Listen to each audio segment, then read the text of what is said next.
What's going on, guys? Hit pause here. Welcome to this tutorial. In this video I'm going to show you guys how to make a very quick and simple laser. For like a laser pointer, or for the laser on the end of a gun or something like that. So what we're going to do is there's literally probably like 100 ways to do this. I don't even know how really many ways I could even think of it myself, but the one main way to do this could definitely be to use beams and particle effects, but that's not the way I want to do this. I want to do this like in a actually just kind of a simple generic way. So the idea that I am going to use right now, if you just want to get it over with and you just want to see what I'm going to go with it, is I'm going to get the distance on a trace, and then I'm going to scale a cylinder, a 1-unit cylinder. Okay, so that's the idea. So what we're going to do is we're going to come into whatever program we got here, and we're going to make a 1-unit cylinder. Okay, so let's hit F4 here. So our height needs to be 1. Our radius could probably be 1 as well. However, that might be too thick. We're not exactly sure yet. We want to definitely make sure that this is in the center, but we also want to make sure that it is rotated to be facing in the X and not necessarily the Z. Well, I don't know if that really matters. We'll leave it like this for now. Okay. We don't want it to bend. If we wanted this to be able to be like curvy, say we wanted to make like a Ghostbusters plasma beam or something that could wave around, we would want segments here, but we don't, so we don't need those segments. And also, for efficiency's sake, we could pretty much just go with 3. If this is very thin, nobody's going to notice. I'm actually just going to go with 8 for now, leave it at that. Whether or not we need the caps is another question that I'm not entirely certain of, but we're going to leave them on for now. And I'm going to export this. Okay, I'm going to call that laser mesh. Smoothing groups, everything else is fine. I don't have any animation or anything like that. We got Y up here, 21415. Okay, that gets converted. So we come over here to the editor. This is brand new first-person shooter with starter content. I have done literally nothing to it. Just go ahead and make a new folder here. I'll call that laser. And then we'll make a new folder here, call that mesh, and another new folder, call that blueprints, and another new folder for materials. Alright, so let's get the... Okay, grab that guy and let her go. Alright, let's expand everything. That's fine.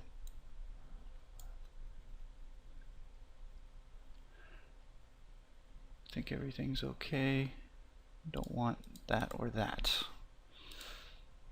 That's all fine. It's very small. That is fine. It is very small. So we'll save that. Okay. So let's go ahead and make a blueprint real quick. Off of actor. We'll call this laser BP. And let's go ahead and add that static mesh. And that will be our laser mesh.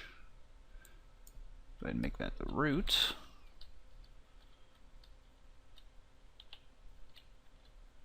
Okay. We're going to need to rotate it, which I can't do if it's not if it is the root. So let's go ahead and add a scene and make the static mesh to one of its children, like that. Okay, now I can rotate this to face forward. It's better though when you add a scene like this way, you don't get that stupid ball that's really frustrating. That's the reason I just got rid of it anyway. Alright, and that's it. So basically what we'll do is just scale that up, or it went negative or something weird. Scale this in its Z. So if we're tracing to 22 units away, that should be 22. Let's actually test that really quick. Let's duplicate this and let's What that? Oh, what the piss? What did it? I copied this, didn't I? Control C, Control V. Get rid of that. Okay, no wait, wrong axes. I want that in the X. I gotta get rid of the centimeters at the end. Okay, and then this will go back to 0. This will go to 0. See how the two are aligning here? Just as kind of a point. So this one is moved out 22, and this one is scaled 22, and it's exactly the same. See how that's exactly at the tip here? Because this is 1 unit, so that way whatever we scale, you know, it's just going to work perfect. Alright. Unfortunately, however, we do need to do this off of tick. So we are going to do a line trace, single line trace by channel, and our start is going to be our actor location.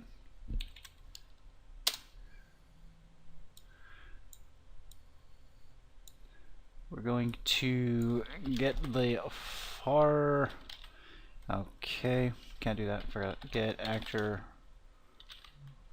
what am I dragging off of? Rotation.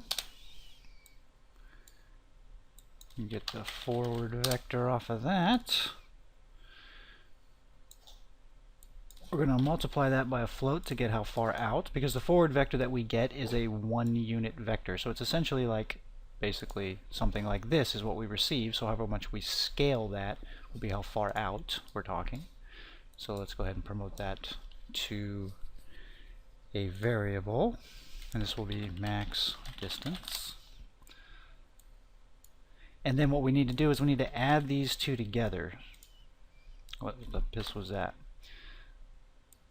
Just do it like this, vector plus vector. Okay, so our max distance will default to, for now, 100,000. Sounds good. Okay, so that's how far we're going to trace out. We have to do this on every, basically everything. Trace color's fine. We actually do want to draw this for now. For 1 frame. Okay, so we need to break our result so that we can figure out what we've hit, because we have a location here. So what we can do is we can take that location and subtract the actual actor's location, and then we should be able to get the vector length here, and this is the distance. So now what we do is we set the transform, set let's see, I think world scale 3D would do it too. Relative scale 3D. I mean, I know world transform works. Well, no, this isn't going to work, because you know what, if I do this then I have to care about where it is. So if I just do this, I should be okay. So I think what I can do is split that and just put that there. Okay, let me just make sure these are 1. And that's here. These two can probably go away. That should compile fine. We'll see what we get right now. Pop that up there. A little hard to see right now.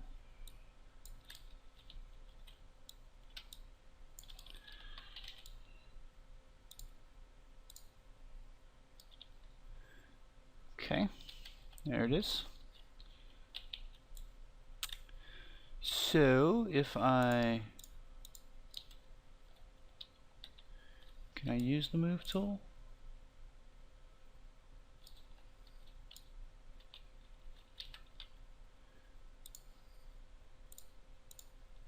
Maybe if I click off it and click back on it, there we go. Okay, so then if I move it to here, you can see, oh look, the collision and everything. Huh.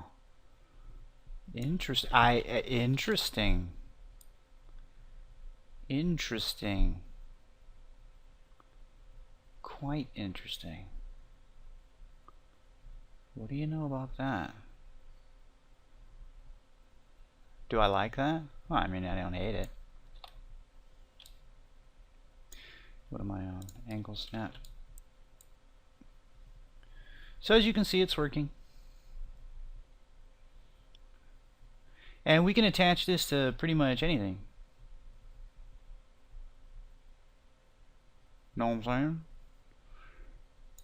Now, let's say, so this works pretty good. We could, if we wanted to, come here and say like 0.1 on the tick interval, just to slow this actor down a little bit. And you'll see actually that we'll be able to, I think we'll be able to really kind of see where it passes through.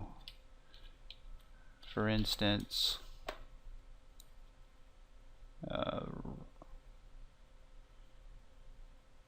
like there, I saw it. There, I saw it. Saw it there. So you'll get those instances where it's passing through because it's not updating in time, right? But if that doesn't matter, then it should be okay. And for the material, let's go ahead and do something for the material then. Let's make a new material. We'll call this laser mat master. We'll probably make an instance. And let's hold V and click for vector parameter. We'll call that color. Most likely color there would be red. Alright, and actually we'll do this. That way if we glow it, we can do that. Let's hold S here and click, and we'll call that glow strength, because we may or may not want that. So multiply these two bad boys together and throw that in emissive. The blend mode may want to try to be additive, but in a very bright day you wouldn't really see it. However, doesn't that kind of work? So maybe we'll do that, which means we want to do something like this, because we're looking at it like that. So something like this might work. However, we may want to invert this. I'm not entirely sure. We'll just leave it at that for now.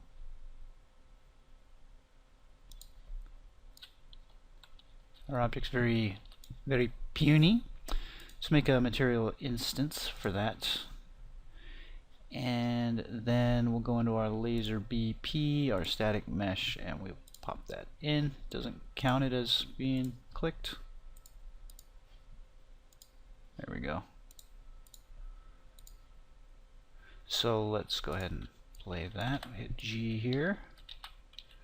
So there you go. A little bit more lasery. You may find it too thick for your taste, so that's easy enough. Right, that's right here. You know, you could change it here if you wanted to change it here. So you wanted to make it thinner here, then over here you would have to do a multiplication. You would have to do on code get. You know what I'm saying? Get this thing's scale, and I wouldn't think it's worth doing that. So I think it's just, you know, if I want it to be thinner, I just do that. It's easier. And if you want it to see there, it's automatically thinner.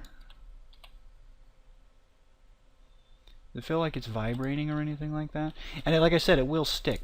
Okay, so that's pretty much it. I mean, there's not much to it. So thanks for watching. If you guys want to go ahead and end it there, that's pretty much how you do it. Let's go ahead and look at it real quick. It's super simple. Again, it all started with a 1 unit cylinder here. Okay, pointing straight up, but actually in the end, I would, if you were going to do this yourself, I would advise to do it pointing this way. Okay, and then probably do something like reset the X form. Okay, the other way to have done that would have just been affect the object only, and then I can rotate it wherever, and I'm not changing the pivot.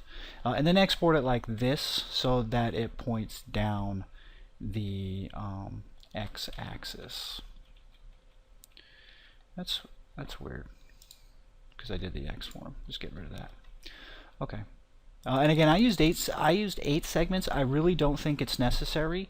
I would say 4 or 3 would work. However, you are going to be looking at not so good a result when it comes to the Fresnel that you get here. Now this is going to be much more dramatic here if we let's do this real quick. Go to world settings, light mask, drop that down, force that, then build lighting, which should take a split second. Let's type light here,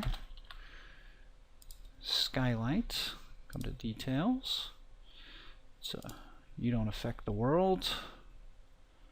And then the light source, you don't affect the world. Alright, where are you? Okay, I need a bit of glow strength. At least 1, but we'll try 10. There we go. I mean, it's probably better to invert. I need to stop. I think it is better to invert here. So we just hold O, get a 1 minus. We'll just do it like that. Now, we may want to get some control here. So we'll call this one fraction, and we'll call this one exponent. Okay. And then we want to get the original defaults, so we'll just copy them. Come here, the base 0.04, and we'll set that as the default, and then we'll plug them in.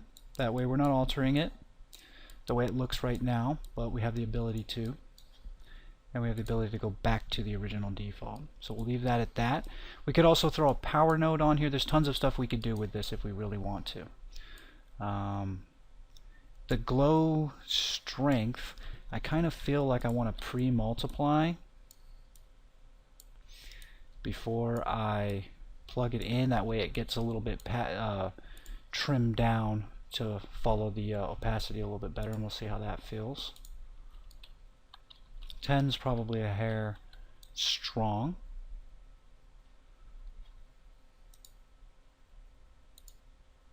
Okay. Let's try something interesting. Because this is actually now officially kind of difficult and a pain in the ass to work with, it's going to be kind of hard for me. Can't even see my cursor. There it is. It's 50% gray, makes it real tough. Okay, so what I want to do is actually give myself the ability to see this a little bit better. So what I'm going to do is copy all this, that too. And I want to throw it in the construction script as well. I believe that this is possible.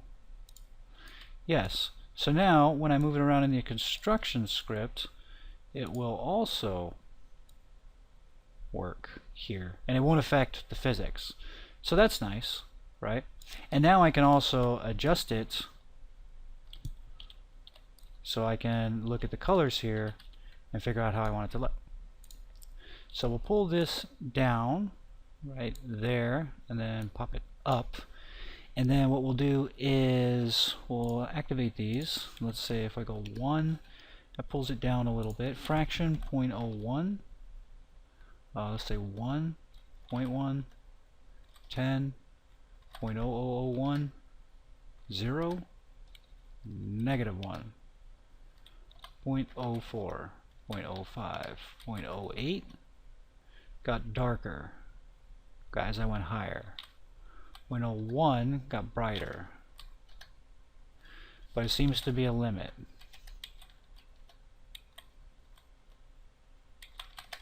Okay, so let's put the glow strength down to 1. Exponent 10, that's not good. -5, just zeros out. 0.5, 0.2, we're getting something.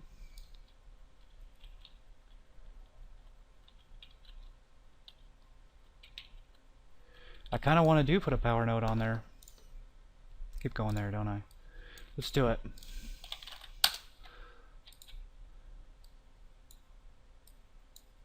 Question is do I only want power on the glow, or do I want power on the glow and the opacity? See, there's decisions there. That's alright. Call this, just call this, what am I doing? Power. And if we set it to 1, it'll have no effect visually. I suppose we can 1 minus it now. Here we're going to need to start worrying about power nodes. Can push values very high, so we will go ahead and clamp that between 0 and 1 so that opacity can't break. Emissive will let do its thing. Definitely don't want to clamp that. This one got 1 minus, which means if we're only going to do the strength, we need to go to here, then bypass, like so. Just try to get this a little less confusing.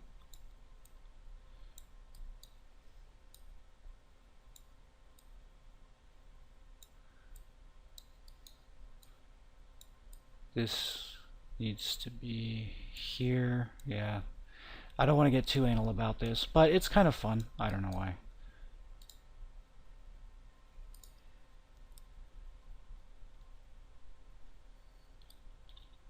Okay, now I have power. So I should be able to push this. And then push it back. Alright, let's get this out of the way. Let's take the light source and let's actually just go like 0.2 or something so we can still see.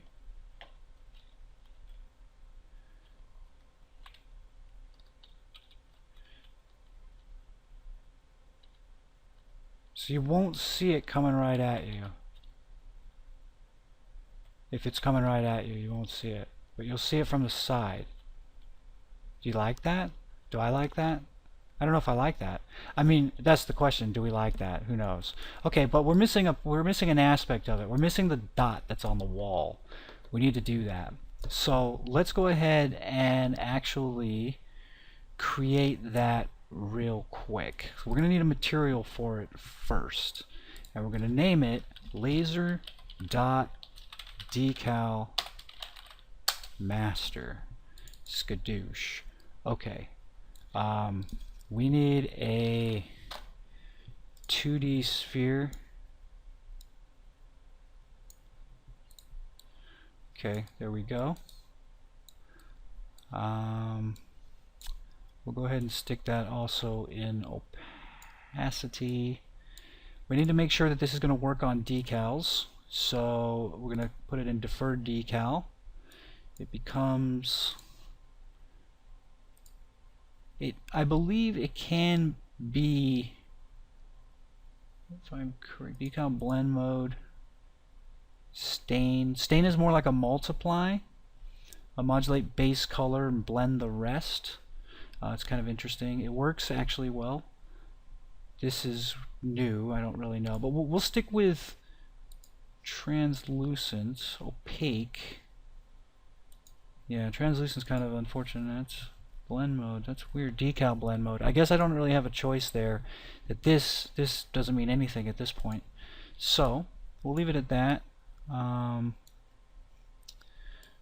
getting nothing in my preview. Let's uncheck opacity.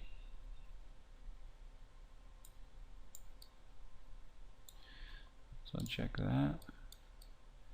Is it because it's just not showing anything because it's a decal? Let's apply that really quick. The current material is compilation errors. Okay, using deferred decal domain, need to use the blend mode translucent. Okay, so we'll go translucent. Okay, there we go. Then now we see it. Okay, so this will be color. What did I hit? What did I do? I don't need that. I want this. Boom. Color, and most likely I'm gonna want that. I can pretty much go straight into emissive color.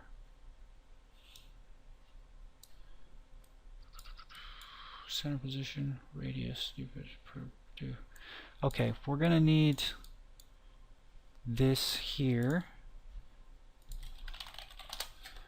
for sure. Looks like 0.5 is what it is right now, I believe. Let's click. Default value 0.5, okay.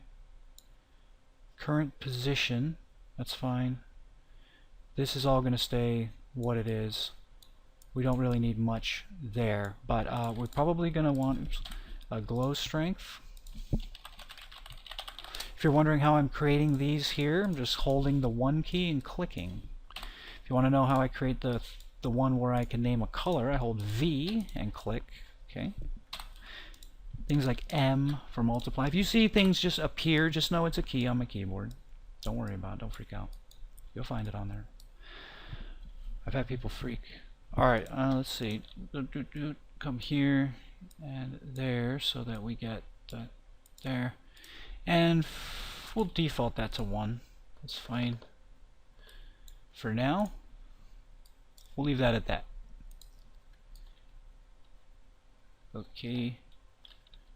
Where's my laser actor? I see, I kind of wish you could click and then just, I wish you didn't have to type up here. Laser BP. Okay, it's right here. It's just hard to see. I think the material might be a little strong in how I'm doing the fade out there. But let's get the dot in here. Okay. We're gonna add a decal here. And the decal material, laser decal master for now. We'll swap that later if we need to. And now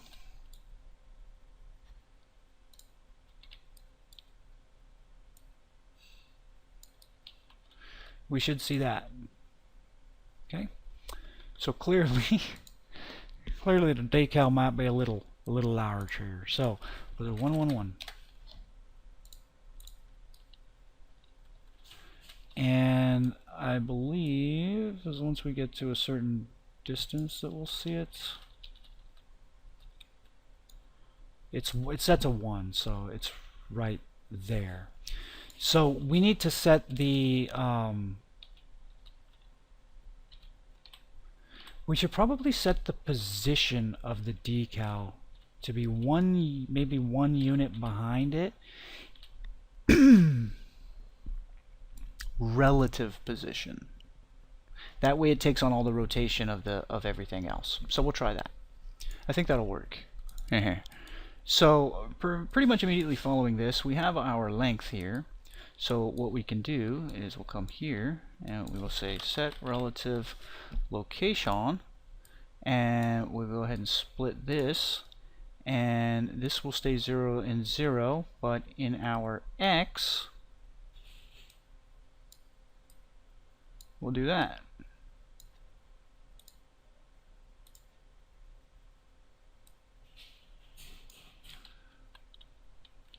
Okay. That also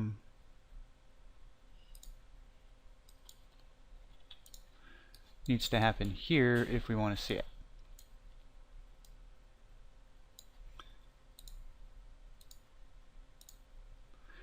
There we go. Okay, remember we got tick interval. But as you can see, We now have a dot. Now let's see what happens with the dot when we go at a crazy ass glancing angle, because that might be an issue.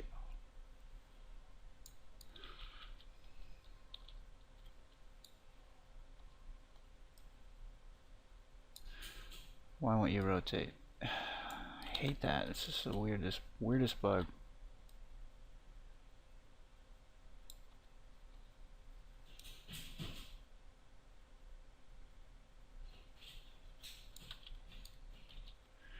Yeah, so that's not working so well, right? Because it's just projecting all weird. And because it's only 1 unit thick, it just creates this ugly square at a glancing angle. So we need to fix that. So what we want to do is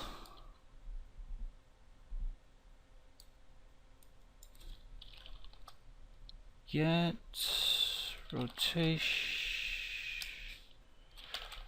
make rotation from, if I remember correctly, we really only need the Z. We really only need the Z. So in that case, we're going to set the relative transform. That way, we can split this, which splits down into here. Then we can split this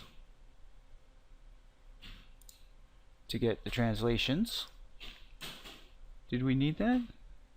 Yeah, because we need that for there. These stay 0. And then the rotation, we can try plugging that in and see if that helps. Now, we don't need this anymore at all, because we're doing both of those in the one operation now. So let's just copy that. Actually, I'm not gonna mess with the tick for now. We'll do it all in the construction script. Because you know what, doing it in the construction script, hopefully people have been waiting for me to say this, means that we can now set it up so that if somebody trips through it, they can explode or something. Alright. It didn't work.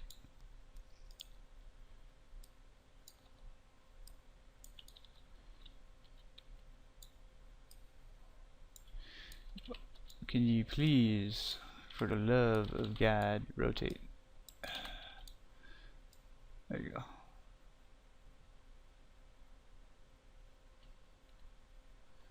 Okay. It's partially working.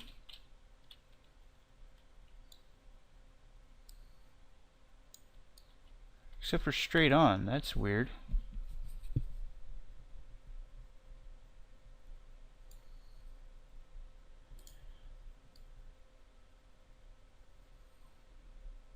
That is weird, weird, weird. Okay. Normal. Impact normal. Normal of the hit in world space. I wonder if the difference is this is like the difference between the angle that you hit it at. Let's try that. Let's see if that changes anything. I don't think that's going to change anything. Yeah, I kind of didn't think so. See, it's okay there, but it's really not good straight on. So, okay. Let's make a different rot from Y and Z. Make rot from Y and Z.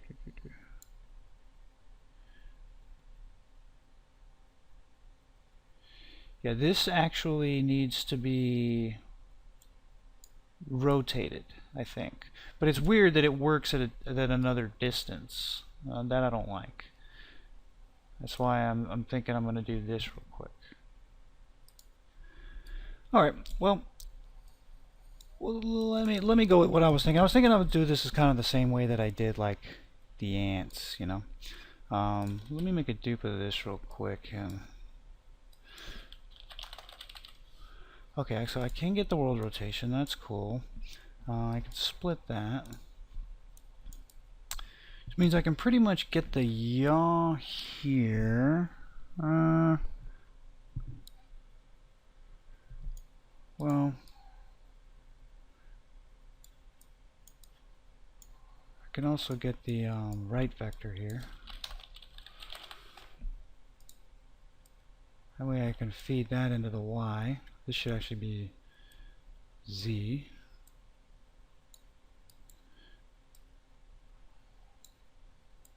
We'll try that first.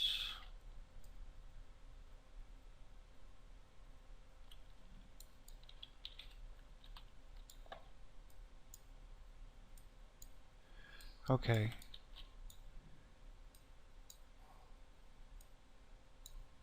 This looks incorrect the entire time, which is actually good news. So,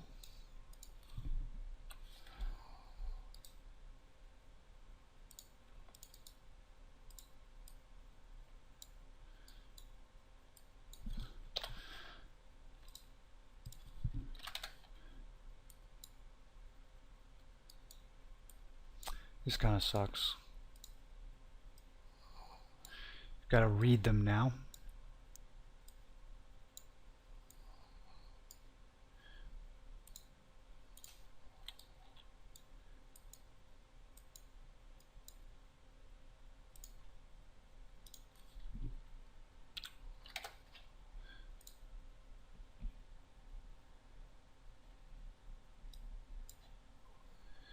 Yaw is the z.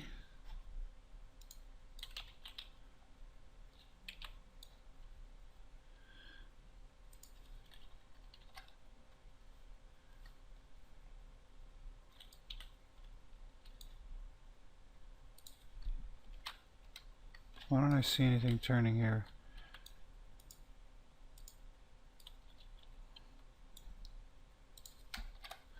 It's really weird. I could try rotating it in there. Did I just do that on the... No, okay. Alright, yeah,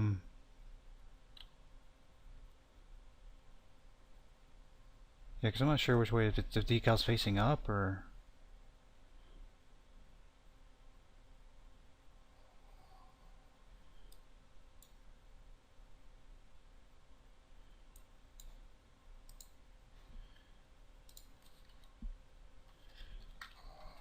No, I want to do the decal here.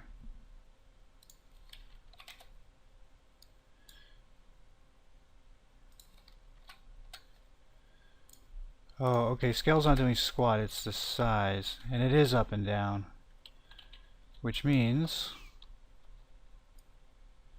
I need it...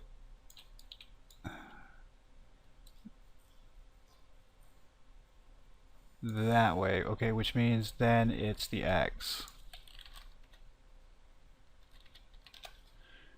Wait, what? Fucking piece of shit. Stop doing that. 10, 1, 1. What? 0. Reset. All that's reset. Okay. 1, 10. Why in the Y? It's not rotated. Nothing in here is rotated, right? This can't rotate. Okay, so I think that's correct. There. Alright. Interesting. Look at the rotation that I'm getting. That is really weird. Let's not mess with the rotation now that I've actually fixed that. Because I kind of thought, why do I have to do this? Let's just...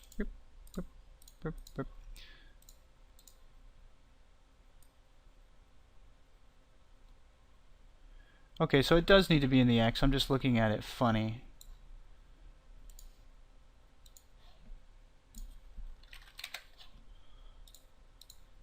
Alright. So now we'll get this stretched effect, which will cut off at a certain angle.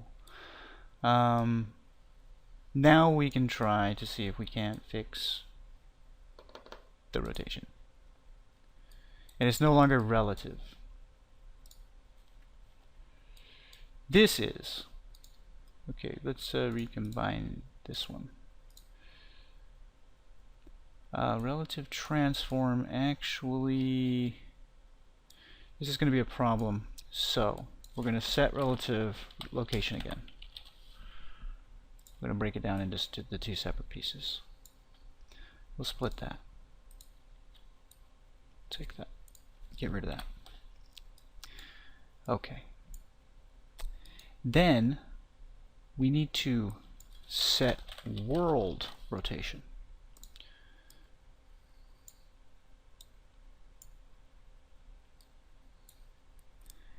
And I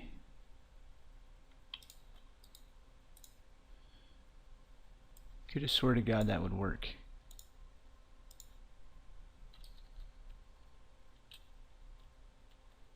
Oh, wait, did I do world location? No. Oh, I never hooked this up. I never hooked this up.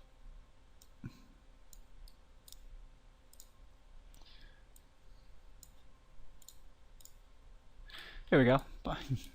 Sorry. What a derp. So now it should align as a circle no matter where it goes.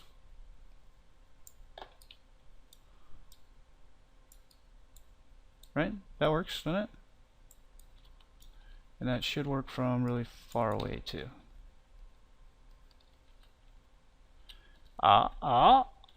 No, it doesn't.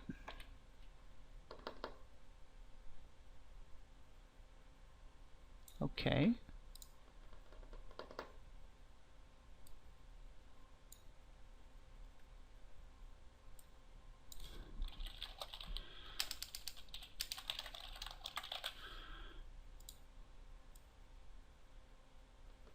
Oh, well, what? What?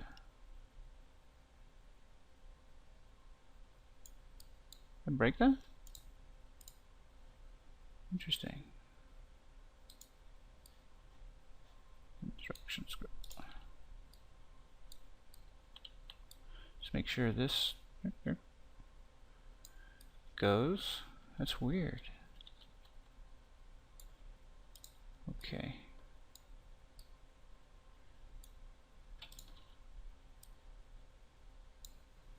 Let's put that there.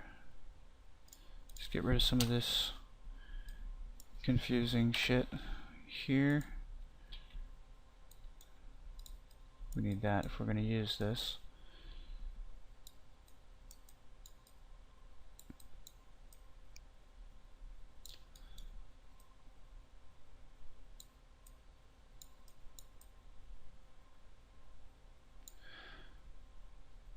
Alright. Set the world rotation to make the road from Z.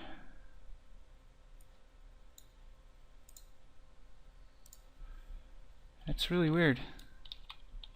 But if it's on...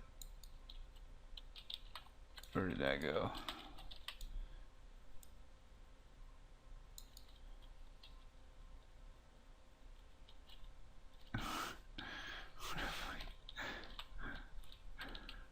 Oh, it must be hitting here.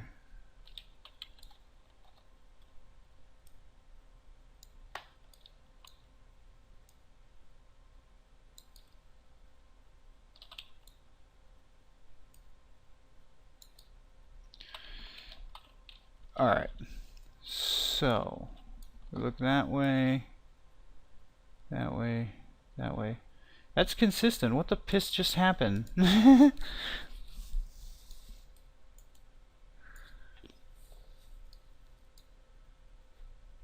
Which way are you? You're going down the X.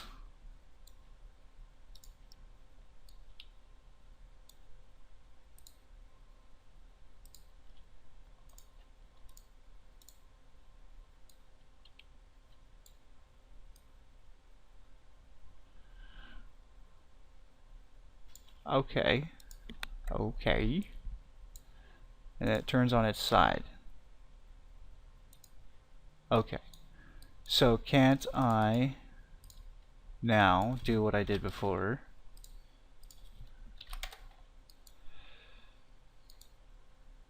let's just clean that up here.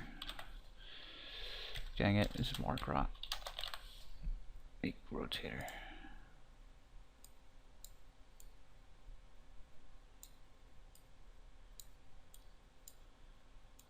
Can always put that in a macro later if we need to.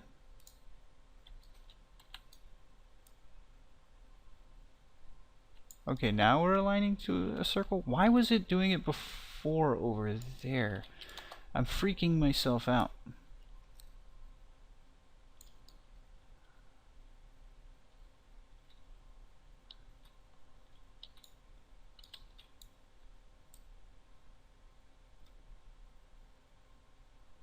I think it's working.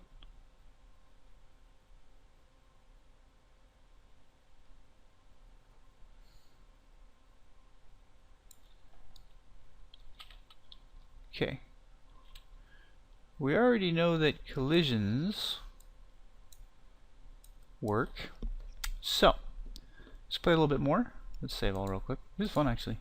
Alright, we'll come here and let's keep the construction script, the event graph. We are going to go ahead and pop a load. Let's actually stump it. We don't need that. Okay, we'll take the static mesh. Actually, on component, we'll say begin overlap. That should be fine, but let's make sure that it can actually overlap. Generates overlap events, collision preset. Just go ahead and say custom, ignore everything. We'll overlap pawns, world dynamic, physics body. In fact, we should actually overlap everything, but definitely not cameras. That way you can shoot it. That'd be pretty cool, I think. Shooting, you know, does that make sense to be able to shoot through a laser and set it off? I don't think so. That doesn't seem fair. Okay, so we'll compile that. Okay, and then we'll print. And it will say skadoosh.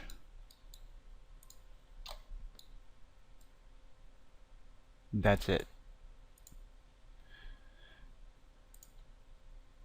Okay, good.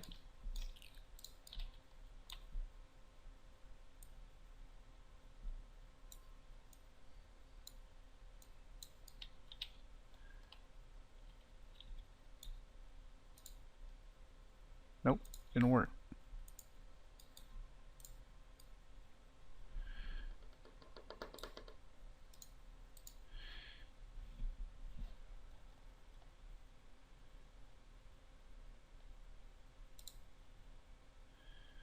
Yeah, it should overlap everything. Let's generate hit events.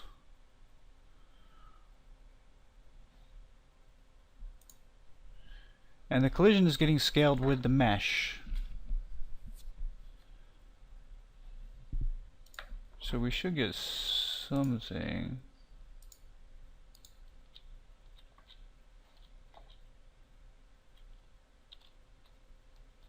Skadoosh, skadoosh. That's loud.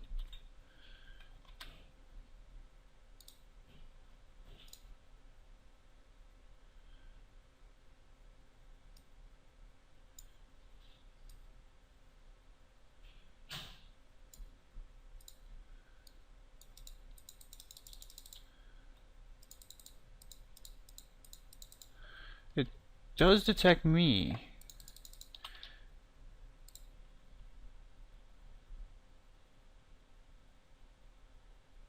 Physics actor set to physics body.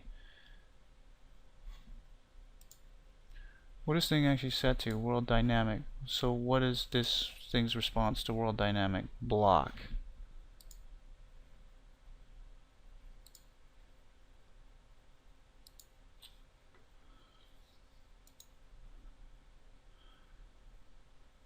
I definitely don't want to block anything with this thing, no matter what.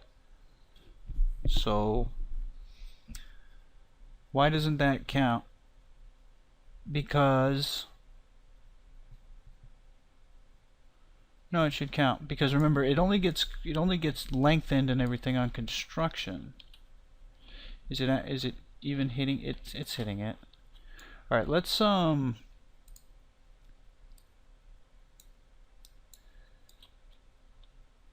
make this like easier to see real quick.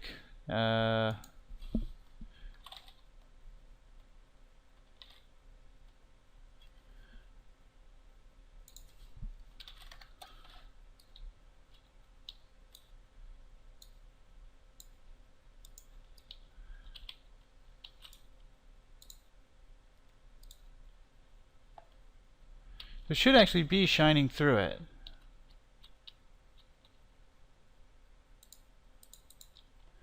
But why don't I get...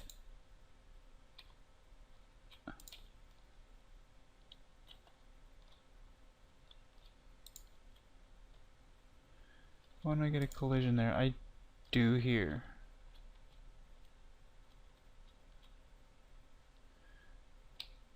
It's awfully nice.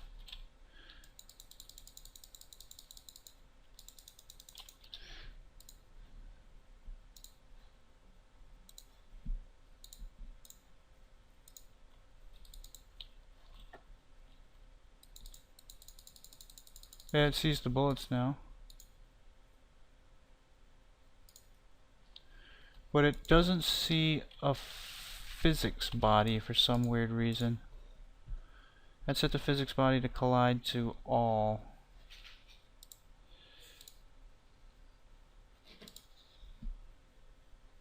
Let's see if it has to be set to that.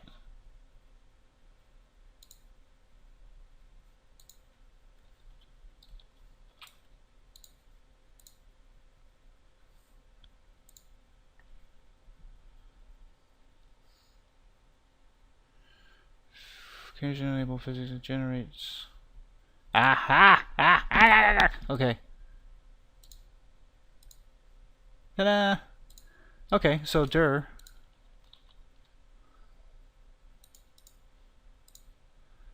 we go. Now it'll blow up when you hit stuff. Okay, so the other thing too is what you can do is, now that I've got this cleaned up, hold Control to get rid of that. Control C, go to the event graph, and I will paste this. And let's just go ahead and make a custom event here. And we'll call this adjust laser length. You know what? Let's just call this adjust laser. We'll tie that in. And then what we can do is we can say after we say skadoosh, we can adjust the laser. That way we get an update. Now again, the laser may or may not want to do this on tick, because if something gets kicked out of the way of the laser should get shined all the way through, correct? So how is it going to know that that happens? Right? Well, let's try a couple of things. Come down here. Let's end overlap.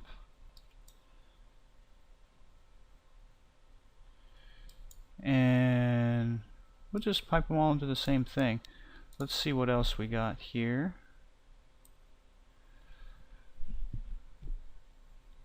Clicked, be interesting.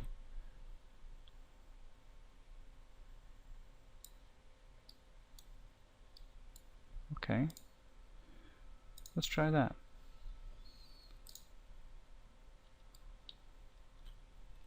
Where did it put the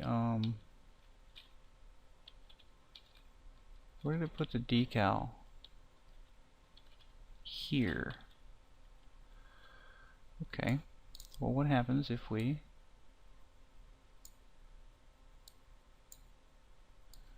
so it's skadooshed and it worked.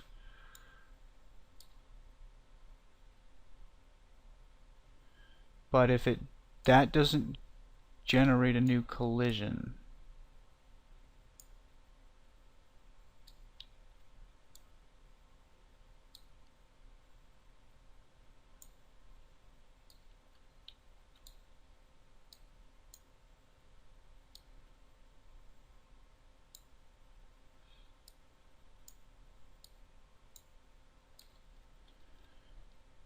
It's off now.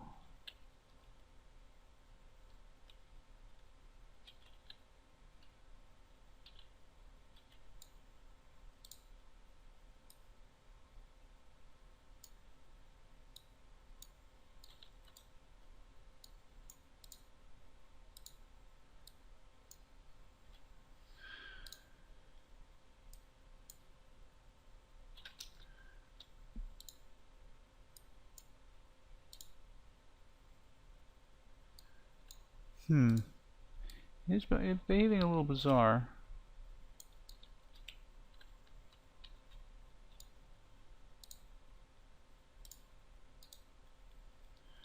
Okay, so it's skadooshed. Skadooshed again. Skadooshed again.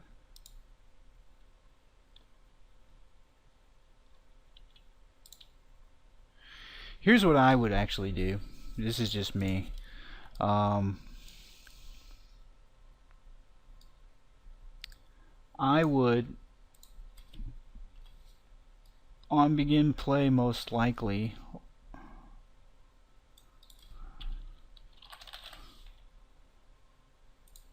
set a timer by the function name. Come on.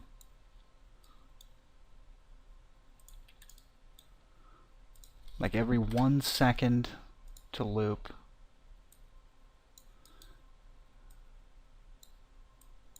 And then basically it will just promote that, and this will be adjustment loop, and then we'll make a custom event to deactivate laser, and another custom event to activate laser.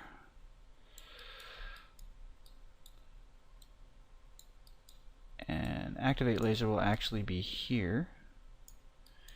Deactivate laser will be, we'll take this guy and we will say deactivate or timer. Clear timer by function name? No. Clear and invalidate timer by handle is what we want.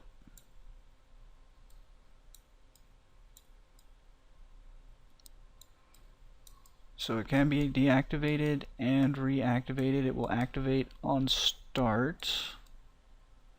In terms of, this is just activating the searching for whether or not you need to adjust your length. The other thing that you could do immediately following that would be to say take both of these guys. I kind of wish you could do that, don't you? And get a list like that. And set visibility. Actually,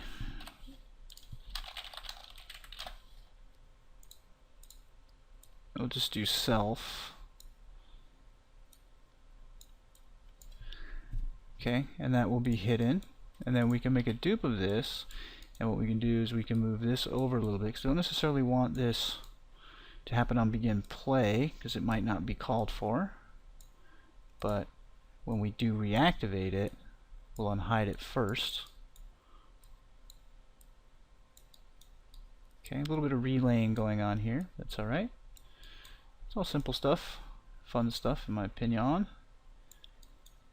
Alright, let's go ahead and file that.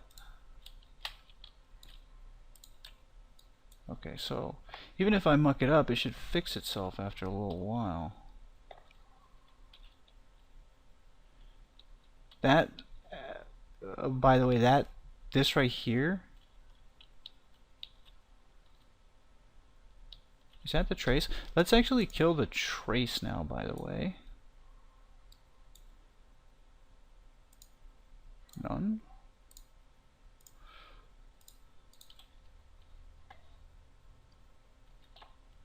I think that's some kind of like bloom offset thing. Because notice how it changes. It's like a screen space thing.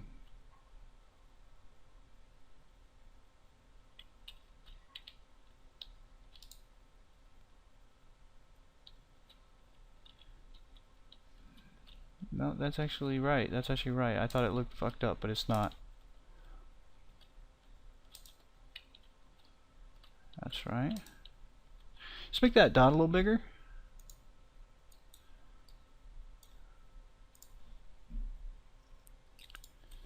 Do it like that. Look this way for once. There we go, looks better.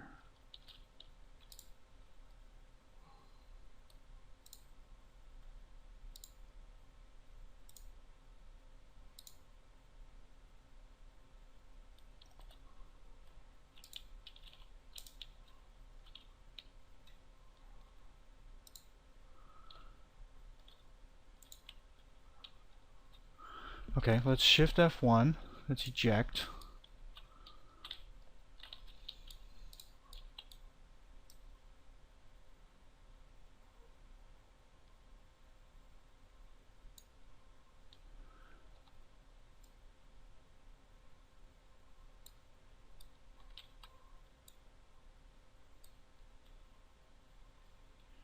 Is it colliding?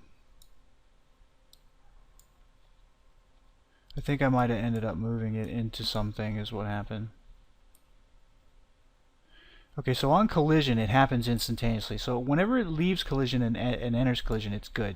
But whenever it's doing something like this, it's a little less prone to be good. You see how it can take a second there to react? See, some of the collisions are kind of skadooshing it. So we can't fool it coming in and out like that. But I think we can fool it doing stuff like this.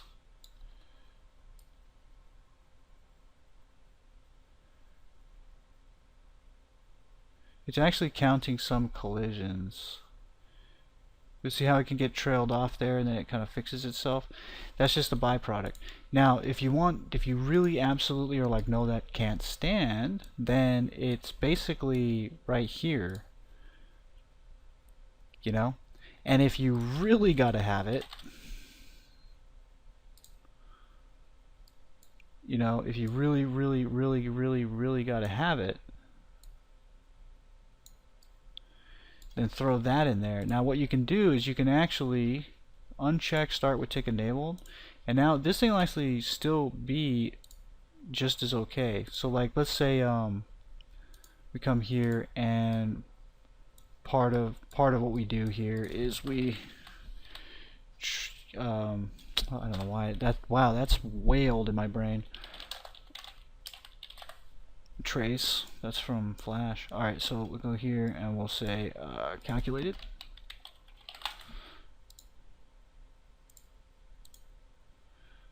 And we'll make it green.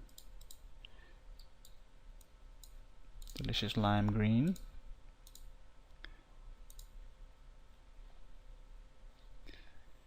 Okay, so it's calculating once every second or so, but it is not definitely not spamming it on tick, right? So we have it hooked up through tick, but tick's not actually on. Now one thing you can do is if you were doing this through tick, you wouldn't use this, you would just use this, and in here instead of saying calling this, you would just say what is it, tick active or activate tick or something, I can't remember. Tick. What can we do with tick? Set tick, I thought it was like set actor. Yeah, okay, set actor tick enabled. Is actor. And you can set the interval, which I've already actually done here on this to be 0.1 at the most, right? So it'll never tick that fast, no matter what we set. So you could go ahead and free that if you want. And then actually control that here at any point. So you would do this in just basically right here, both of the, you know, both of these. Then you would just enable tick. And then to deactivate, very simply would be like that. So if I do this, I'm doubling up the code. I'm literally doing it twice for no reason. So I don't need the tick or any of it, but you can do it that way if you want.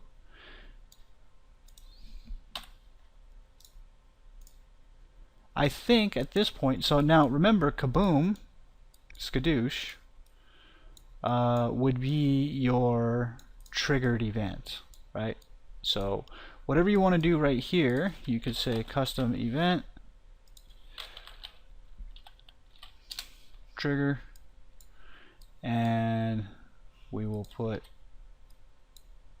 for now, we'll put skadoosh here, and then we'll say trigger. We'll hold control to move that down, and then we'll do the same here. Put that right there and delete that guy.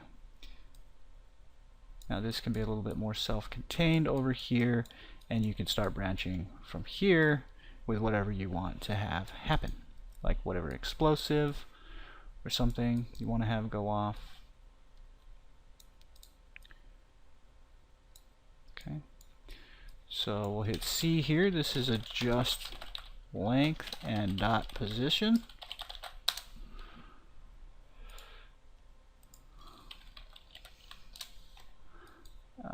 This is deactivate.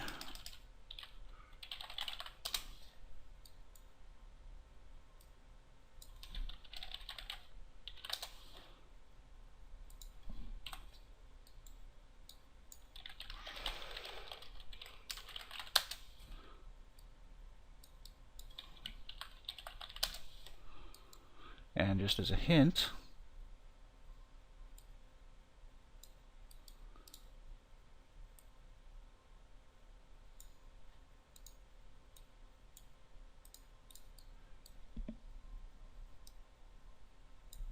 so something like that.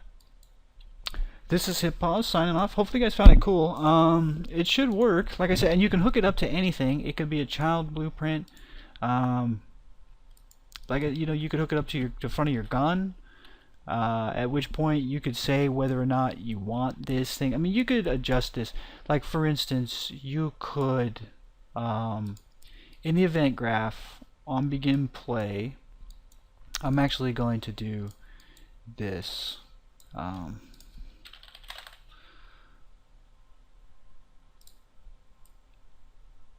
going to activate the laser on begin play. I'm going to separate this out for here. This is going to make this a little bit. So we can do a little bit of precursor stuff should we want to say, for instance, let's say we don't want the dot.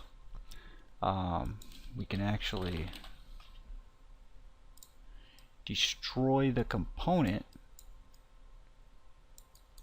at which point we would need to run a check before we use it again, because we're going to get errors. I'm wondering if I could do easier math here. I don't like it. But you could say on begin play, if there's a variable here that says, you know, use the dot, if the dot's not being used, and just destroy that component and save ourselves some stuff. You don't, if you're worried about the decal being destroyed and having issues over in the rest of your code, then, you know, use set hidden. But essentially what you would want to do is do something like this. We'll promote that, and we'll say use dot. So on begin play, we'll determine whether or not we want to use the dot. And in this case, that's going to default to no. Okay, you could have this exposed if you want. That way I could say use dot yes or no. So now if I actually simulate, the dot should go away. Oh, it didn't. Let's see. What is use dot defaulted to is used to false, so not hidden. Okay, so hang on, I need to invert that. How do you invert a boolean?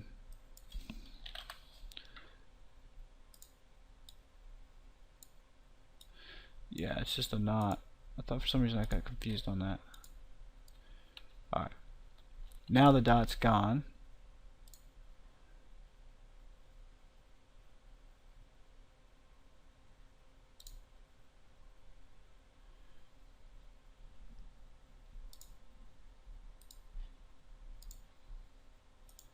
I lost the exposure on that.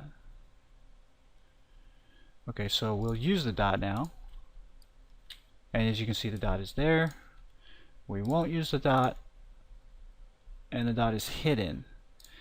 Now again, like I said, you could destroy the component at that point, but then you would have issues later on down the road. You'd have garbage cleanup, stuff like that. It's much better to do this. So then what you could do here is throw a branch, whether or not we're using the dot. So basically we don't even go past this point unless we are using the dot.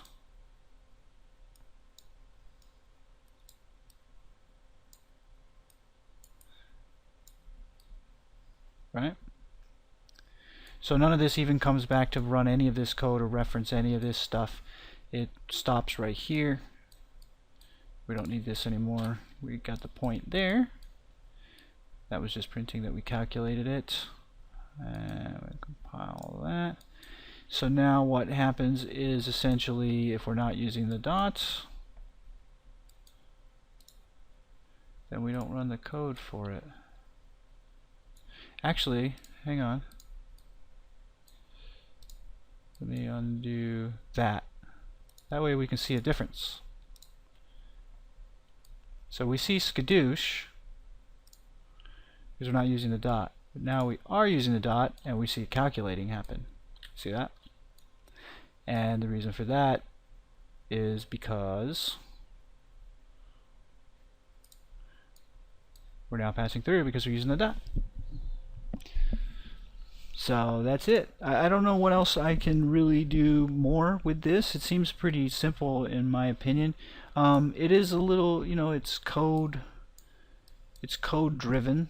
You could, but either way, no matter what, I can't see how you're getting away with without doing this. I can't see how you can get away without the trace to get the distance. Right? So, this is it. I'll sign off. Thanks for watching. See you guys in the next one.